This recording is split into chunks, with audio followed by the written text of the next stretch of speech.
Sir Isaac Newton was one of the smartest men who ever lived. He invented calculus, he formulated the laws of gravity, he unlocked the secrets of the universe. He was a certified genius. But in the year 1720, Isaac Newton invested in the stock market, and he lost everything. He bought shares in a company called the South Sea Company. At first, he made a huge profit. He felt smart. He sold his shares and counted his money. But then, he watched as the stock kept going up and up and up. He saw his friends getting rich, friends who were much less intelligent than he was. He couldn't handle it. The fear of missing out took over his brain. So, Newton jumped back in. He bought the stock again at its absolute peak. Days later, the bubble burst. The stock crashed to zero. Newton lost a fortune, equivalent to millions of dollars today. After the crash, he famously said, "I can calculate the motions of heavenly bodies, but I cannot calculate the madness of people." If the smartest man in history can be tricked by a financial bubble, what chance do you have? Today, we are going to explore the psychology of bubbles. We are going to travel from the Tulip Mania of the 1600s to the dot-com crash of the 90s, all the way to the crypto frenzy of today. We will discover why human beings are programmed to destroy their own wealth, and how the shadow rulers we talked about in the last video use your own greed against you. Chapter 1. The Madness of Crowds, Tulips. To understand why we buy things we don't need at prices we can't afford, we have to go back to the Netherlands in the year 1636. This is the story of Tulip Mania.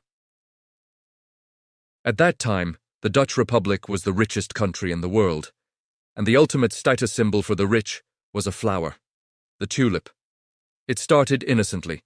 The flowers were beautiful and rare, but soon people stopped buying the flowers to put them in a vase. They started buying the bulbs to sell them for a profit.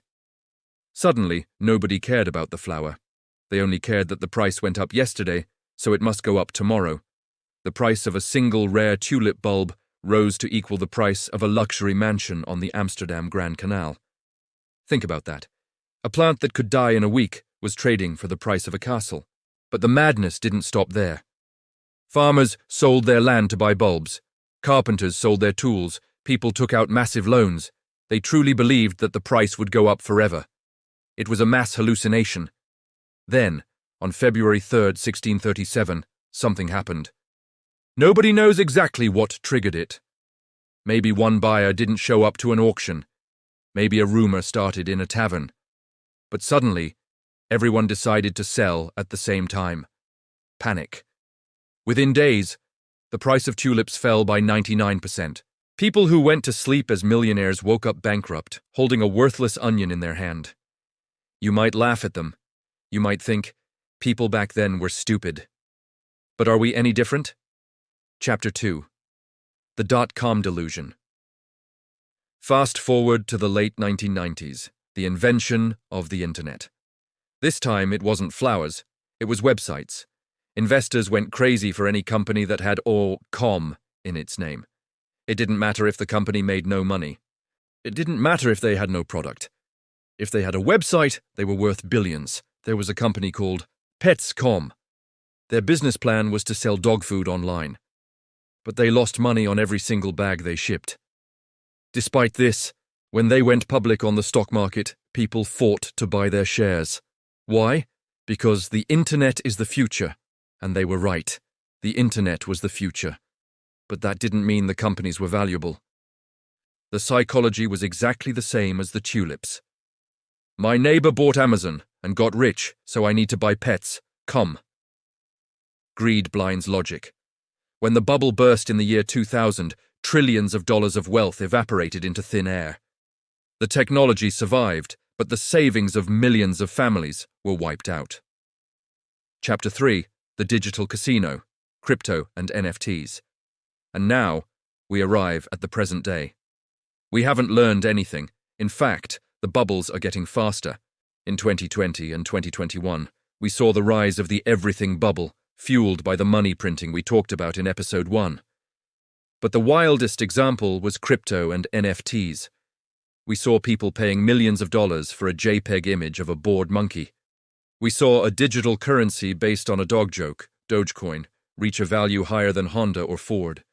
We saw teenagers becoming millionaires overnight on TikTok.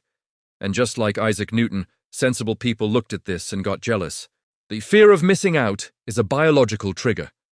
When we see others getting a reward, our brain releases dopamine. We want to participate. We ignore the risk because we want the reward. We convince ourselves, this time is different. This is a new paradigm. You just don't understand the technology. Those are the 4 most dangerous phrases in finance. Whenever you hear, this time is different, run, because it is never different.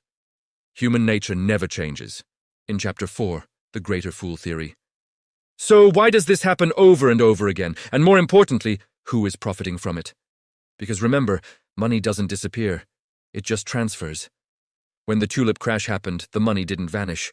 It moved from the hands of the emotional investors into the hands of the smart sellers.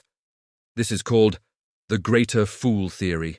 During a bubble, you buy an asset not because it is valuable, but because you hope to sell it to a greater fool for a higher price. You buy the tulip for $100, hoping a fool buys it for $200. He buys it hoping a greater fool buys it for $300. The price disconnects from reality, but eventually, you run out of fools.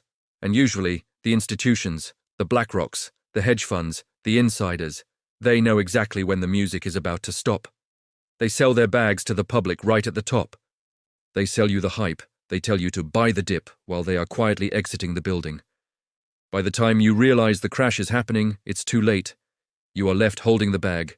You became the greatest fool. Conclusion: the Shoeshine Boy Signal. So how do you protect yourself? How do you spot a bubble before it bursts? There is a famous story about Joe Kennedy, a wealthy investor in the 1920s. One day he was getting his shoes shined on the street. The shoeshine boy looked up at him and started giving him stock tips. Kennedy went back to his office and sold everything. He got out of the market just days before the Great Depression crash. His logic was simple. When the shoeshine boy, someone who knows nothing about finance, is greedily buying stocks, there is nobody left to buy.